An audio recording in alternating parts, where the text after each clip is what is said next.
Bien-aimés frères et sœurs, vous connaîtrez la vérité et la vérité vous affranchira. Ça, c'est pas moi qui le dis, c'est la Bible qui le dit. Mais moi, je vous dis mieux.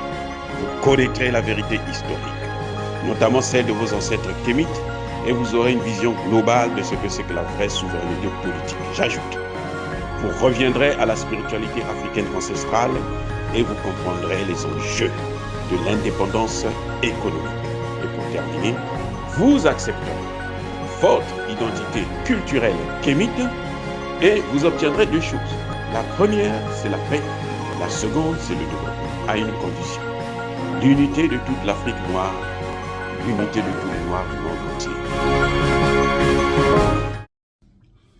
Otep à tous, bienvenue sur la chaîne des panafricanistes par essence, par conviction et par excellence. Celle des citoyens kémites par nécessité et obligation de combat.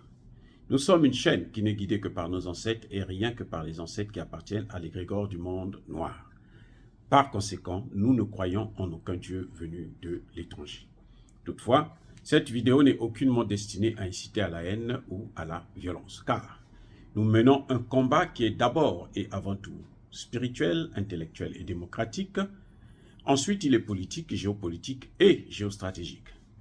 Contre l'impérialisme, le colonialisme, le néocolonialisme et l'endocolonat, qui sont tous qualifiés de crimes contre l'humanité. Nous menons ce combat sur la base du principe fondamental que nous avons hérité de nos ancêtres kémites, qui est celui de la Mahat, c'est-à-dire solidarité, vérité et justice. Vous êtes donc en droit de connaître la vérité, et nous avons l'obligation de vous dire la vérité, rien que la vérité, afin que justice soit rendue au continent africain. Et ça, c'est notre modeste contribution dans cette noble lutte en faveur de la souveraineté, la dignité, la solidarité et l'unité africaine. C'est exactement ça que nous appelons le panafricanisme. Bien-aimés frères et sœurs, en écoutant l'interview du président Ibrahim Traoré du Burkina Faso, j'ai compris une chose concernant l'arme des experts indépendants de l'ONU ou des associations de lutte en faveur des droits de l'homme. J'ai compris une chose qui me permet de se dire, mais attendez, ces gens, ils se moquent de nous. Et ça fait longtemps qu'ils se moquent de nous. Et c'est ce que je voudrais partager avec vous. Vous allez le constater qu'on parle des droits de l'homme seulement là où il y a des pays qui sont récalcitrants à la volonté hégémonique des États-Unis et des autres puissances de l'OTAN. Ou actuellement, en Afrique, on parle de violation des droits de l'homme, là où il y a des pays qui coopèrent avec la Russie. Le cas du Centrafrique, le cas du Mali et le cas du Burkina Faso. En Côte d'Ivoire, on ne parle pas de droits de l'homme, on ne viole pas les droits de l'homme là-bas, au contraire, ouh là là, Alassane Ouattara c'est un expert dans la gestion, le respect des droits de l'homme. Pendant qu'il a plus de 300 réfugiés politiques, des intellectuels. Il y a une pauvre dame, Pulchérie Balé, qu'on a pris. On est allé foutre au cachot parce qu'elle aurait fait un tour au Mali et elle a côtoyé la vérité concernant les mercenaires ivoiriens au Mali. Tout récemment, on a condamné plusieurs personnes qui ont travaillé, plusieurs collaborateurs de Guillaume Soro, à 20 ans d'emprisonnement. Ça, on parle de droits de l'homme. Pour donner un passeport à Blé Goudé, il a fallu qu'il s'agenouille devant Alassane Ouattara. Ça, ce n'est pas une violation des droits de l'homme. Non, non, non, non, au contraire. C'est le respect des droits de l'homme. Mais on s'attaque au Mali, on s'attaque au Burkina Faso, on s'attaque au Centrafrique. Récemment, il y a une semaine de cela, au Conseil de sécurité de l'ONU. On est allé chercher une dame, une aventurière, une autre vaurien, une dame qui n'a rien dans sa tête, qu'on est venu représenter au Conseil de sécurité de l'ONU. C'est elle maintenant qui vient représenter le Mali. Elle n'est pas élue, hein? Elle n'a aucun mandat électif. Elle n'a même pas une association qui est reconnue par l'État malien. Elle opère en Occident, notamment en France. On l'amène, sans avoir d'ailleurs informé le gouvernement malien, et elle vient parler contre le gouvernement d'Assimi Goïta, qu'il viole les droits de l'homme, qu'il pille, qu'il tue. Et le Conseil de sécurité de l'ONU demande à ce qu'il puisse avoir une enquête indépendante. Ils disent indépendante, mais en fait, ce n'est pas une enquête, ce n'est pas des Russes qui vont venir enquêter. Hein. Ce n'est pas des Chinois non plus qui viendront enquêter. Ce sont des Français, des Anglais, des Américains, ou les Africains, leurs paillassons, leur cheval de Troie, tous ces intellectuels africains à qui ils ont acheté des maisons en France, ils ont un peu des comptes garnis par eux, et qui viendront pour mener l'enquête, et on va dire que non, c'est une enquête indépendante. Au Mali, dans la ville de Nouna, on accuse l'armée, plutôt au Burkina Faso, l'armée burkinabé, ou plutôt les volontaires pour la défense de la patrie, les VDP, d'être à l'origine des exactions contre, d'avoir tué 28 Peuls. Incroyable. Au Centrafrique, c'est pareil. L'armée centrafricaine est en train de violer les droits de l'homme parce que l'armée centrafricaine combat les rebelles. Parce qu'il ne faut pas combattre les rebelles, puisque les rebelles, ce sont les Français. Les rebelles, ce sont les Américains. Les rebelles, ce sont les Anglais. Les rebelles, ce sont les Allemands. Les rebelles, bref, c'est l'OTAN. Donc, si tu les combats, c'est que tu violes les droits de l'homme. Mais non, pourquoi? Vous n'avez jamais posé la question? Vous n'avez jamais posé la question de savoir, chaque fois qu'il y a une montée en puissance, il y a l'armée, il y a les volontaires qui agissent, les VDP au Burkina Faso ou l'armée malienne, qui contre-attaquent, qui menacent les terroristes ou qui les neutralisent.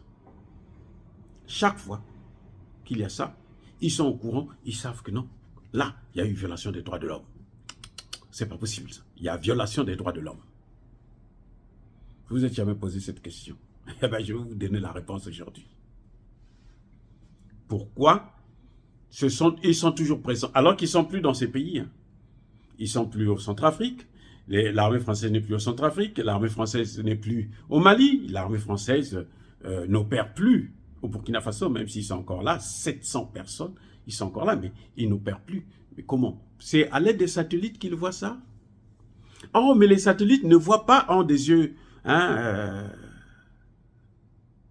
fermés quand il s'agit des droits de l'homme au Ghana, au Bénin, en Côte d'Ivoire, au Cameroun, au Congo, ainsi de suite. Comment les droits de l'homme sont sélectifs? Ces associations ne voient des violations des droits de l'homme comme par hasard que dans des pays qui veulent essayer d'affirmer leur souveraineté. Chaque fois qu'un pays veut assurer sa souveraineté, il y a violation des droits de l'homme.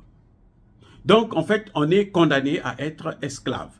Parce que si on veut se libérer, il y a violation des droits de l'homme. Voilà là où on nous amène. Voilà ce qu'ils sont en train de nous apprendre. Maintenant, il ne faut pas croire. Ils ont, quand ils disent qu'à Nouna, là, on a tué des Peuls, ils ont des preuves. Non. C'est vrai qu'on a tué des Peuls. Ah oui, c'est vrai qu'on a tué des Peuls. Lorsqu'on parle de violation des droits de l'homme au Mali, des exactions commises par l'armée malienne, c'est vrai qu'il y a eu, je ne dis pas que ce sont les militaires maliens, je dis c'est vrai qu'il y a eu des exactions. Et ils ont des preuves. Ils ont des preuves. Ils ne sont pas sur le terrain. Ils ne sont pas là. Mais ils ont déjà des preuves. Ils ont tout.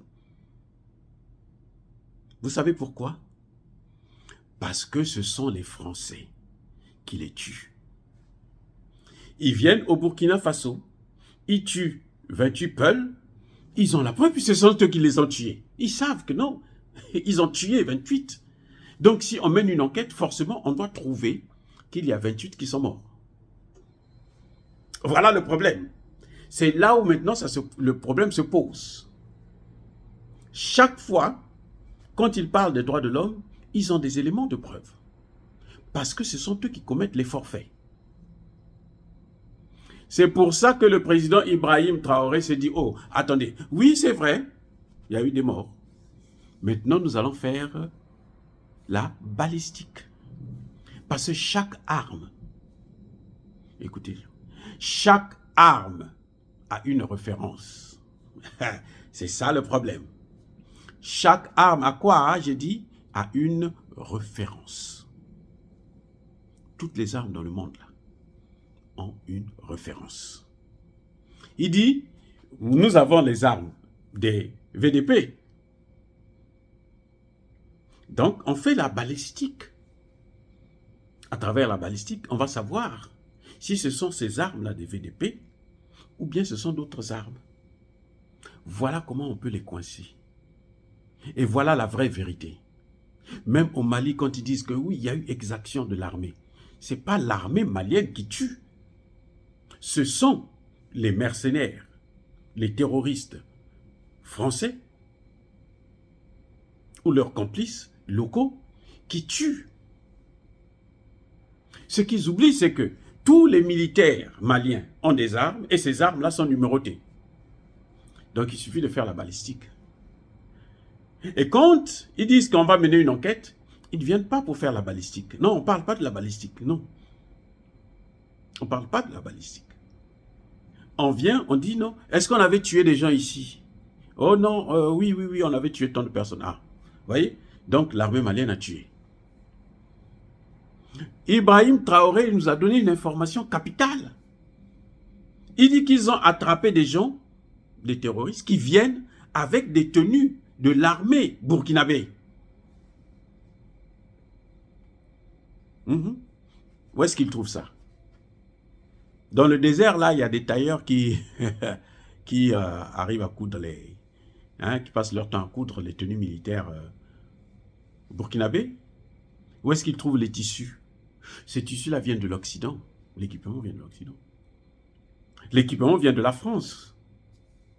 Puisque c'était la France qui nous fournissait cela.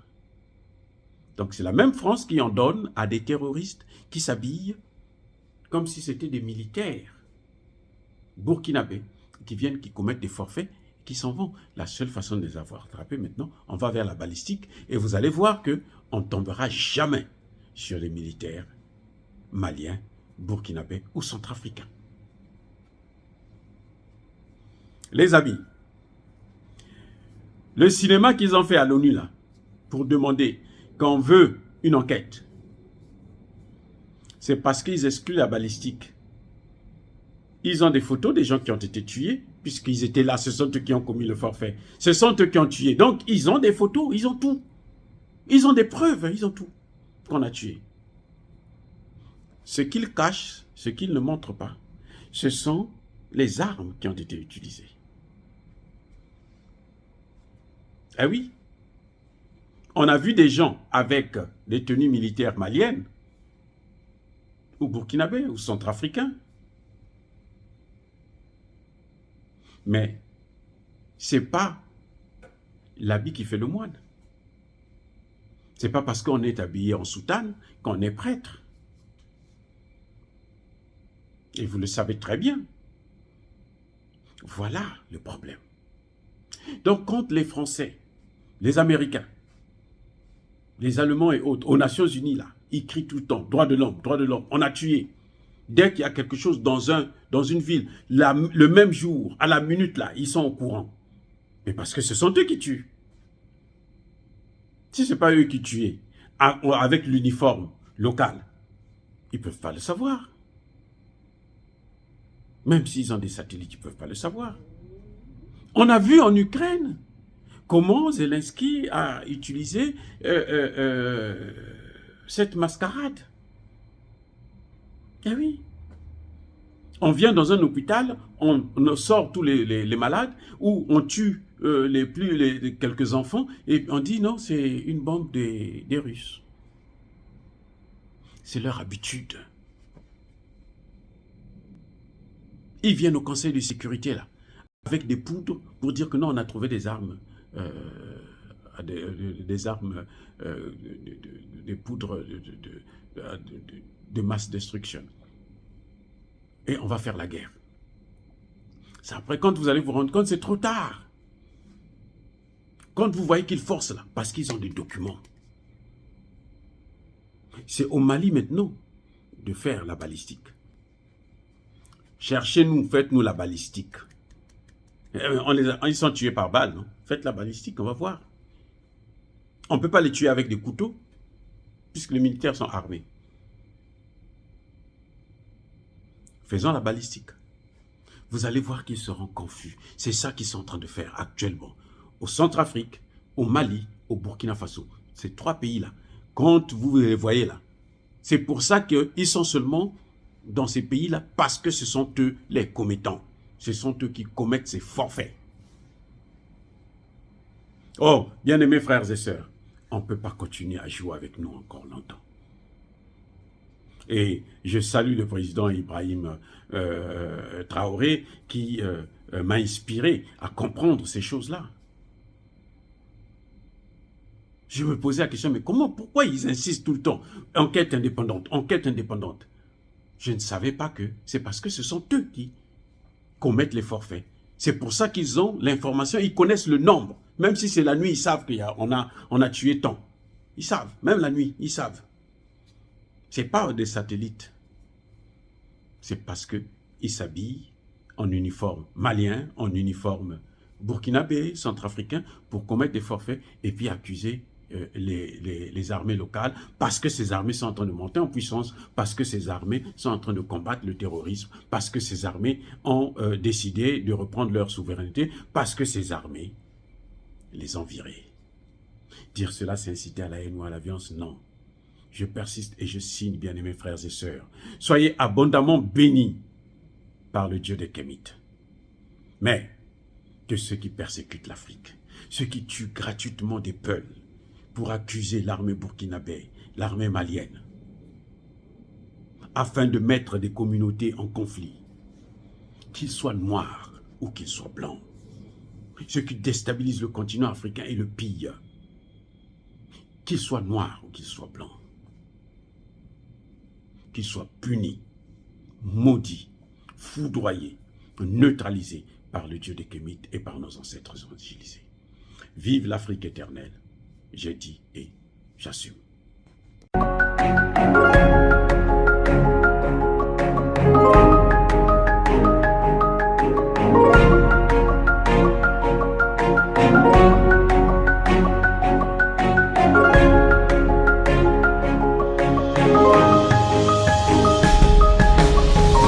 Eux, ils marchent par la foi et non par la vue.